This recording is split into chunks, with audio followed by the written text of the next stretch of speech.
사무엘하 12장 22절에서 23절, 15절. 지난 시간에 합당하나이다 두 번째 말씀은 내용은 우리가 잘 압니다. 네? 그리스도인들이 생각 위로 안 믿는 사람보다 스트레스를 많이 받습니다. 안 믿는 사람은 오히려 술, 담배 하면서 깽판 부리면서 스트레스 다 푸는데, 믿는 사람은 그런 것도 못하고 쌓아놓고 목사도 스트레스 받고, 성도들 보고 스트레스 받고, 성도들은 교회 와서 스트레스 받고, 또 나가서도 스트레스 받고, 직장 가서 스트레스 받고, 스트레스를 너무 많이 받고, 또 기도해도 응답이 안 되고, 그러니까 더 내가 이 정도 믿음으로 살았으면 이렇게 축복이지, 또 그것도 아니야.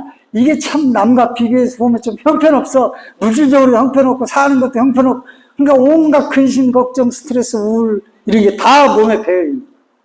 그래서 안 믿는 사람은 놀 때 말이지, 이나노 하고 노는데, 노는 것도 마음대로 못 놀지. 또 교회 와서도 기쁨이 없지. 예배도 기쁘게 못 드리지. 그러니까 얼굴이 이렇게 우울해가지고 어두움이 끼어있어. 말도 크게 못하지. 뭐 쾌활한 명랑함이 다 사라져 있는 신앙생활을 하게 됩니다. 그걸 좀 많이 느껴요. 우리 믿는 사람들을 보면서. 우리 믿는 사람들은 그래서 농담 하면은 성경이 농담하지 말라 그랬잖아. 농담하고 가능하게 이렇게 같이 웃는 얘기를 웃어주지도 않아. 그냥 절대 웃지 않아. 그냥 그런 건 뭐 그렇게 사람이 시답지 않게 웃고 그래. 이렇게 생각을 하는. 진지함이 믿음인 것처럼 마치 생각을 합니다. 네, 그런 것들이 쌓이니까 성도들이 활력이 없어요. 자, 하나님이 우리 보실 때, 복음이라고 해서 기쁨의 소식을 가지고 있는 우리가 우울하게 사는 것 아버지가 기뻐하실까요? 내가 집에 갔는데 자식들이 짜증거리고 근심에 빠져있고 웃지도 않고 쳐다보지도 않고 말도 안 하고 대답도 안 하고 그러면 기뻐할까요? 마음이 평안합니까, 여러분이? 절대 그럴 수 없습니다. 근심이 드는 거예요. 제가 왜 그러나? 그런데 자녀들이 기뻐, 얼굴이 활기가 들고, 목소리가 명랑하고 쾌활해봐요. 그러면 마음이 편해지는 겁니다. 뭐, 국수 먹어도 편해지고, 냉면 먹어도 편해지고, 고기만 먹어야 마음이 편해지는 거 아니에요. 오히려 고기 먹으면 더 불편해요. 그러니까, 명랑하게 사는 것. 이게 그리스도인의 책임과 의무인 거예요. 할렐루야. 저도 그렇게 여러분도 그렇게 사시기를 주님으로 축원드립니다. 다윗은 지금 명랑할 기분이 아니에요. 왜냐하면 아들이 죽었어요. 태어나자마자 7일 만에. 그러면 누가 웃고 즐길 수 있겠어요? 죽고 나면 또 죽었다고 통곡하고 울고 막 그래야 되잖아요. 그래도 왕자인데 보통 애들처럼 그렇게 할 수 없잖아요. 야, 며칠 장례를 치르자 하면서 울고 막 슬퍼. 그래야 되잖아요. 그런데 다윗은 그렇지 않고 죽자마자 일어나서 몸을 씻고 의복을 정갈하게 하고 그 다음에 하나님 앞에 나아가서 밥을 다 먹는 거예요. 다 주변이 놀라고. 왜 이렇게 해야 되는가? 이걸 우리에게 보여주는 거예요. 그래서 다윗은 어떻게 그렇게 다윗이라고 고통이 없겠습니까? 그런데 쉽게 그렇게 떨쳐낼 수 있었던가? 그것은 따라서 한번 해줘요. 울 때는 울어라. 네, 다윗은 자기 말로 울었다 그랬어요.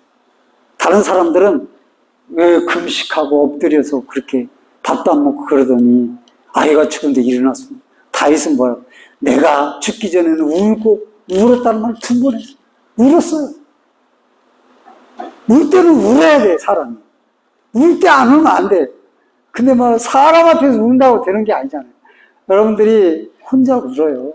혼자 뻥뻥 울어도 됩니다. 사람 앞에 울어도 돼요. 그러나 그게 계속 울면 문제가 되는 거예요. 술만 먹으면 우는 사람이 있죠. 그게 참 어려운 문제. 그건 아니에요. 근데 울 때는 울어야, 반대로 웃을 때 또 웃어야 되는 거예요. 그렇게 되는 거예요.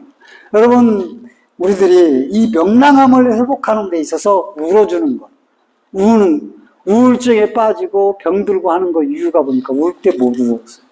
쌓아놓고. 그러니까 이게 쌓여가지고 어두워진 거예요. 울면 풀어내잖아요. 안 믿는 사람이 더 밝게 사는 이유가 뭐겠습니까? 노는 거 잘해. 그냥 먹고 마시면서, 그러면서 잘해. 그렇게 좋아해. 그냥 눈이 팍 하면서 맥주 마시면 눈이 팍 돌아가. 근데 믿는 사람들은 맥주 마시면 안 되는데 하면서 몰래 가서 소주병이라 넣어가지고, 아니 저기 사이다병에 넣어가지고 마시면서 아이고 양심이 꺼리 이래가지고 주눅이 들고 말이지, 이래가지고 사는 거야. 그렇다고 대놓고 먹으라 그 말은 아니죠. 그러니까 뭔가 모르게 짓눌려 있는 거예요. 좋을 때 웃지 못하는 거야. 울 때 울어야 되는데 울지 못하는 거야. 그러니까 병이 되는 겁니다. 여러분, 우리가 좋은 거 먹을, 잘 먹는 거, 식생활. 요즘 얼마나 건강, 식단 이런 걸 많이 저도 당뇨 환자이기 때문에 식사를 뭐 거꾸로 해라, 뭐 과일부터 뭐 30분 전에 먹고 어쩌고. 그것도 참 지키기 힘들어. 응? 그리고 뭐 먹지 마라, 뭐 먹지 마라, 설탕 먹지 마라, 밀가루 먹지 마라, 뭐 튀긴 거 먹지 마라, 3대 적이다, 뭐 별짓 다 대소리 다 해요. 그건 이제 설탕은 안 좋은 건 사실이에요. 우리에게. 먹지 말아요. 뒤돌아오는 설탕 먹지 마. 커피도 말이죠. 좋은 게 없어요, 커피는. 왜냐하면 커피 자체에 로스팅 할 때, 구울 때 말이죠. 그 적절한 온도를 누가 지키냐고. 그 온도를 지켜야 독이 안 나오는데, 조금 연하게 구워도, 조금 진하게 구워도 독이 다 나와. 그러니까 커피는 사실 먹으면 먹을수록 안 좋은 거예요. 커피를 하루에 한 잔, 두 잔 위에는 먹지 말아야 되고, 사 먹을 때 보면은 뭐, 미리 빼놔가지고 말이죠. 카페인이 많은 걸 끓여서 줄 수도 있어요. 그러면 그거 먹으러 우리는 먹잖아. 어쨌든 바로 갈아서 먹는 것도 틀려요. 그러나 여러분들이 아무리 좋은 식품을 먹고 건강식을 먹고 자연식품을 먹어도 스트레스 받으면 끝이에요. 몸이 망가집니다. 몸이 망가져요.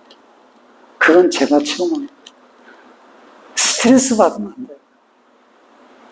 그러니까, 야, 누가 또 상처받았냐. 이런데 스트레스로, 얼마나 스트레스를 많이 받는지 사람이 다 망가지는 거예요. 위장부터 해서 막 없는 나쁜 균들이 다 생기는 거예요. 위장부터 헬리코박тер부터 다 생기는 거예요. 그러니까 당뇨도 그렇게 스트레스로 오는 거예요. 스트레스를 받으면 당이 더 올라가는 겁니다. 아무리 잘 먹어도 스트레스를 받으면 그 몸은 망가지게 돼요. 그러니까 스트레스를 이기려면 먹고 건강하게 웃으면서 운동하고 풀어주라 이거예요. 화도 샌드백을 때리면서 화를 풀든지 그렇게 풀어주라 이거예요. 잘 풀어줘야 건강해요. 응? 그게 다윗의 모습이에요. 다윗은 그 아픔을 풀어낸 겁니다. 하나님 앞에 울음으로써. 그러므로 그는 다시 옷을 입고 하나님 앞에서 또 사람들 앞에 아무 그런 지장 없이 나가서 하나님의 정사를 볼 수가 있었던 것을 보게 됩니다. 두 번째로 따라서 합시다. 미련을 버리라. 예. 좀 크게 따라서 해주세요. 괜찮아요. 속으로 하지 말고 이미 일어난 일에 대해 후회하지 말아야 돼요. 과거를 붙잡고 있어. 삶을 낭비하는 것은 정말로 어리석습니다. 그러니까 그 축복을 못 받고 늘 그렇게 살면은 사는 이유가 뭡니까? 마음이 불행하게 사는 사람들. 늘 과거를 붙잡고 사는 사람들이 대부분 그래요. 앞에 오는 축복을 받을 수가 없어요. 과거가 꽉 잡고 있고 그걸로 담고 있어서. 축복을 담아야 되는데 담을 수가 없네. 이게 지나간 일을 그걸 막 되새기고 그걸 또 말을 꺼내가지고 그걸 아픔을 주고 그럴 필요가 없는 거예요. 절대 그러면 안 돼요. 스스로 독을 만들고. 그러니까 과거에 내 삶이 큰 불행이 있을지라도 과거를 떨쳐버리고 내 삶이 끝나지 않았기 때문에 계속돼야 되기 때문에 과거의 미련을 버려야 되는 겁니다. 그래서 다윗도 그러잖아요. 이르시되 아이가 살았을 때에 내 금식하고 온 것은 혹시 여호와께서 나를 불쌍히 여기사 아이를 살려주실지 누가 알까 생각하거니와 지금은 죽었으니 내가 어찌 금식하랴 내가 다시 돌아오게 할 수 있느냐? 나는 그에게로 가려냐? 나는 그에게로 그는 내게로 돌아오지 아니하리라 아니라. 미련을 버렸잖아요. 다윗은. 단호하게 버렸습니다. 대부분 내가 고통을 붙잡고 있는 것이지 고통이 나를 붙잡고 있는 건 아닙니다. 근데 왜 고통스러워? 자기가 고통을 붙잡고 고통스러워하는 거예요. 얼마나 영적으로 내가 충만한 사람이 되고 은혜의 사람이 되고 내 가정에 내 삶에 내 자녀에게 축복을 가져오기 위해서는 과거의 미련을 과거의 고통을 붙잡고 있을 때 앞으로 오는 축복을 담을 그릇이 없게 되는 거예요. 그리고 자기 자신은 계속 불행해지는 겁니다. 그러니까 미련을 떨치는 겁니다. 다윗은 참 지혜로워요. 미련을 이렇게 싹 떨치잖아요. 얼마나 멋있는 표현이에요. 이런 말을 아이 냉정한 사람이야 이렇게 하죠. 그렇게 볼 수 없잖아요. 정말 지혜로운 사람으로 우리가 볼 수 있잖아요. 남 의식할 필요가 없어요. 남들은 죽었으면 우려해야 되는데 아니 어찌 됩니까? 말씀을 얘기하는 거예요. 하나님의 뜻을 얘기하는 거예요. 바른 것이죠. 세 번째로 따라서 합시다. 현실을 먼저 생각해야 한다. 과거는 흘러간 시간 속에 접어야 됩니다. 지금 어떻게 살아가야 될지 현실을 봐야 돼요. 더 중요한 것은 그거예요. 애기는 죽을 것을 애고되었고 하나님께 울고 매달렸지만 불쌍히 여겨주리라고 믿었기 때문이었지만 아이는 죽었어요. 그게 하나님의 뜻이에요. 그러니 미련을 버리고 현실을 바라봤던 거예요. 지금 현실이 어떤 건가? 그래서 현실에 그걸 자기가 어떻게 현실을 다 바꿀 수 있겠어요? 그렇게 할 수 없죠. 그러니까 현실에 내가 축복받을 것으로 내 삶을, 내 마음을 변화시키는 거예요. 어두움이 끼어있는데 성령님은 여러분을 어둡게 하고 말이에요. 근심에 사로잡히게 만드시는 분입니까? 성령님은 그렇게 하지 않아요. 근데 성령님은 제껴놓고 자기가 다 차지하고 있는 거예요. 네? 다윗은 고난의 세월을 살아오면서 과거에 연연하며 사는 것이 현재의 자기 삶을 망치는 것이 얼마나 망치는가를 알게 되는 것이죠. 우리도 그렇지 않습니까?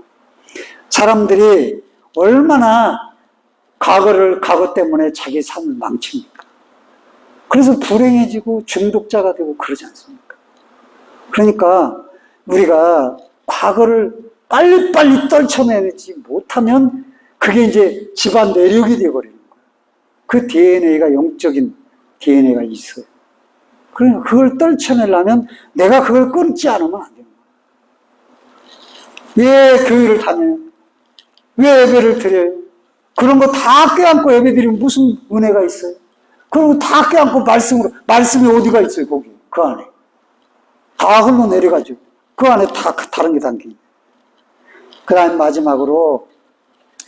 마지막이 좀 깁니다만, 따라서 합시다. 인정하라. 네, 합당하니라. 인정했습니다. 지난 시간에 말씀을 드렸죠.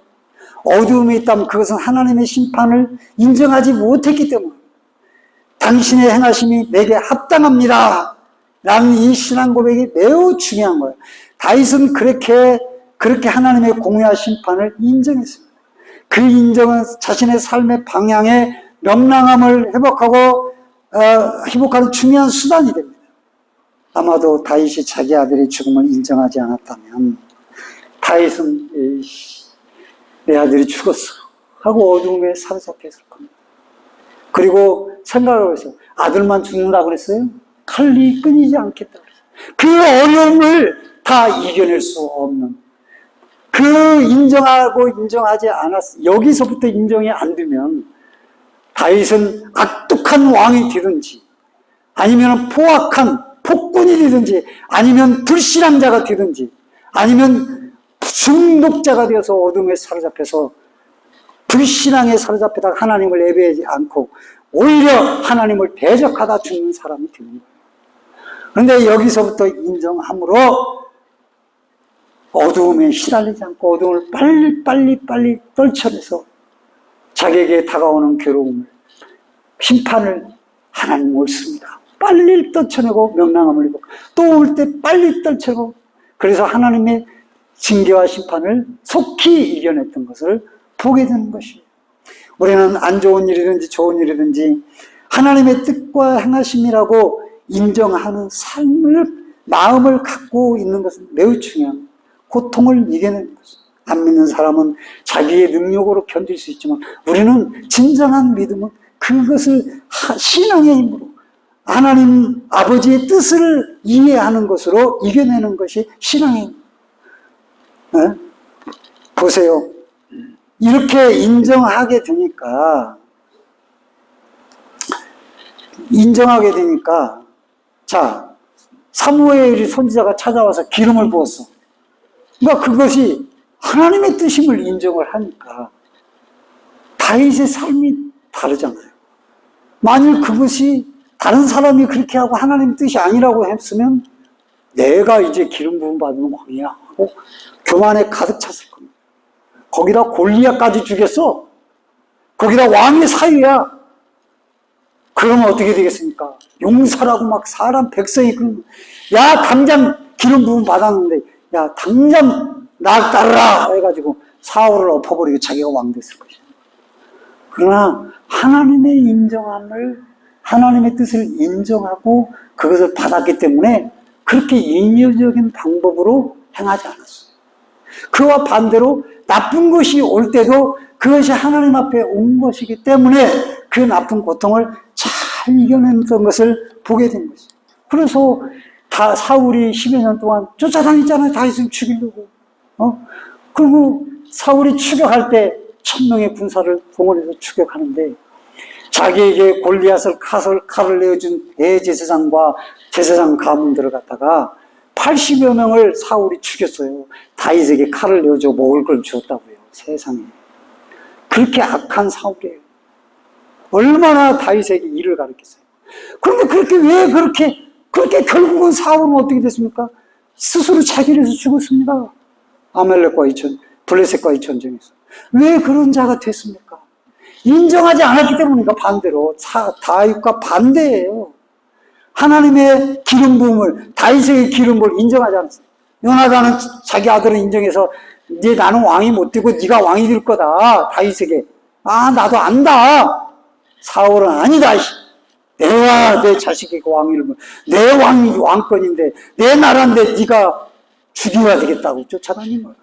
그 결국 가정이 다 불행하게 되고 하나 남은 손자 무비에서 또 다리가 쩔룩빠르고 요나단의 아들 그거 하나 살아가지고 다윗상에서 먹었습니다. 왜? 인정하지 않았기 때문에 하나님의 뜻을 자기가 그걸 거부했기 때문에 더 어두워졌던 것을 사울이 반대로 보여주게 됩니다. 악한 차후의 나중 일이지만 다윗은 아들이 죽은 사건 후에 아까도 말씀드린 더 비참한 일이 생겨요. 그건 처음에 백주 대낮에 압살롬의 반역으로 후궁에 들어가 겁탈을 당하는 사건도 일어나고 압살롬 반역에 도망가기도 하고 그런 일이 있어요. 그때 다윗의 마음이 어땠을까요?